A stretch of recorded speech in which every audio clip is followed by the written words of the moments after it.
मैं हूं यूपी राजधानी न्यूज़ से केशव गौतम। आज मैं मौजूद हूं राजधानी लखनऊ के विधानसभा बक्सी के तालाब के इस लखनऊ क्षेत्र के डूडा कॉलोनी में।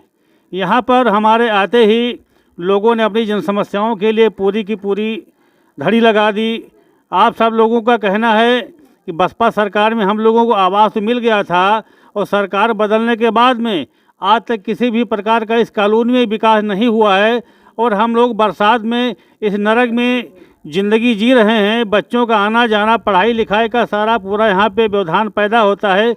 किसी भी प्रकार की मूलभूत सुविधाएं नहीं मिली हुई हैं और हर प्रकार के संकटों से हमें झेलना पड़ रहा। आइए हम मिलवाते हैं यहाँ के उन नागरिकों को जो कि बसपा शासनकाल में डूडा में कॉलोनी तो मिल गई, उसके बाद में रास्ता ज्यों का त्यों वैसा पड़ा रह गया है और आज तक ये रास्ता नहीं बना। आइए पूछते हैं इन लोगों को।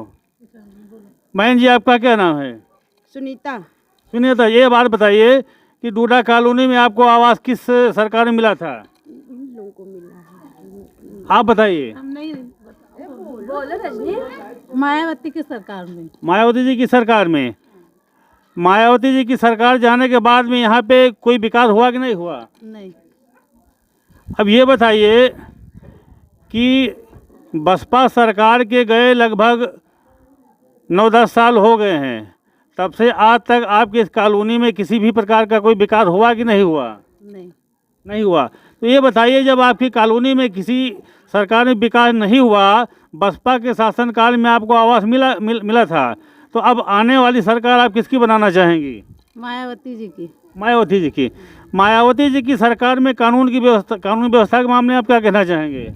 अच्छी थी, खराब थी? अच्छी थी। ये बताइए, जैसा कि भाजपा सरकार ने गैस सिलेंडर भी दिया है, अनाज भी बांट रही है और किसानों के पैसे भी बांट रही, खातों में दे रही है, क्या आप उससे खुश हैं? नहीं, हमको भी मिला ही नहीं मिला। फिर पिछली सरकार में महंगाई के बारे में आप क्या कहना चाहेंगे? महंगाई बहुत है। बहुत है ना? ज़्यादा महंगाई है। दादाजी, आप यहीं रहते हैं? जी। आपका क्या नाम है? राम प्रसाद। राम प्रसाद। पेंशन वगैरह मिलती है? पेंशन मिला था। चलिए, अब इसे कॉलोनी में आने जाने के लिए रास्ता आपका नहीं बना हुआ है, इसके लिए आप क्या कहना चाहेंगे? अरे जब से बनी नहीं है तो क्या कहा जाए। आपको कॉलोनी मिली थी? कॉलोनी मिली। किसकी सरकार में? बहन जी की। बहन जी की। तब से यहाँ किसी प्रकार का कोई विकास नहीं हुआ? कोई सुनवाई नहीं।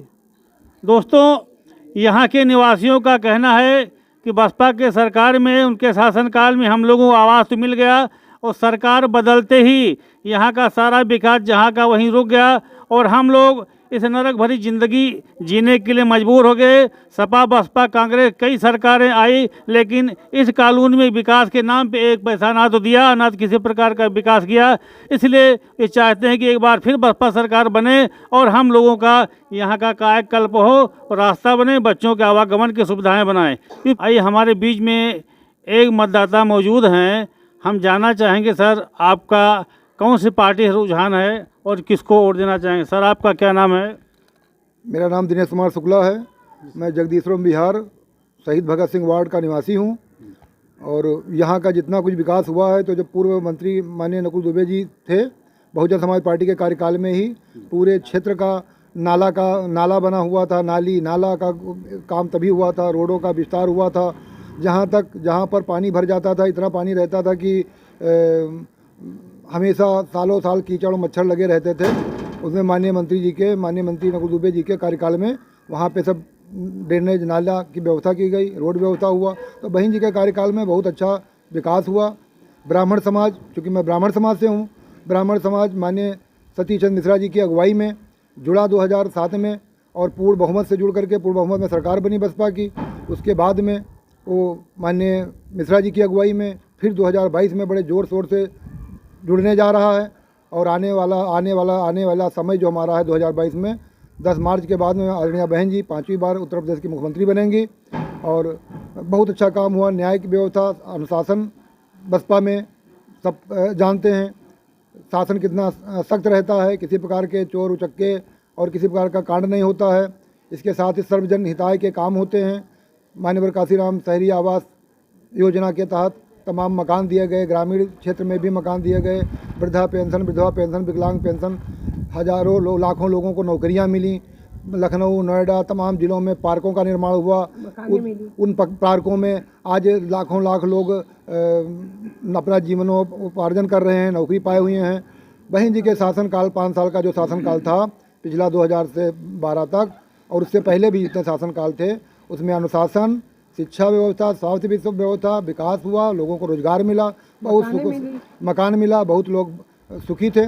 और इधर सपा के शासनकाल में गुंडई चरम सीमा में थी, उसके साथ जो भाजपा की जो गवर्नमेंट है इसमें चरम सीमा में है। किसान सब त्राय बोल रहे हैं, जानवर सब छुट्टा जानवर, गाँव किसान को जीने नहीं दे रहे हैं। खाद बीज महंगा है, डीजल पेट्रोल सब महंगा है, रसोई गैस सिलेंडर घर घर बांटे गए, उसका पैसा लिया गया किस्तों में। साथ ही साथ आज 1000 रुपया 900 रुपया में सिलेंडर है, कोई ले नहीं पा रहा है।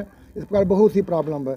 हम लोग यही चाहते हैं कि सर्व समाज मिल करके, खासकर ब्राह्मण समाज से अपील करता हूँ कि सभी ब्राह्मण समाज भाई मिल करके 2022 में माननीय सतीश चंद्र मिश्रा जी की अगुवाई में बहन जी को वोट मतदान करें 10 और 5वीं बार बसपा की सरकार बनाओ। सर, आपके क्षेत्र में कौन से प्रत्याशी इस समय आ रहे हैं मैदान में?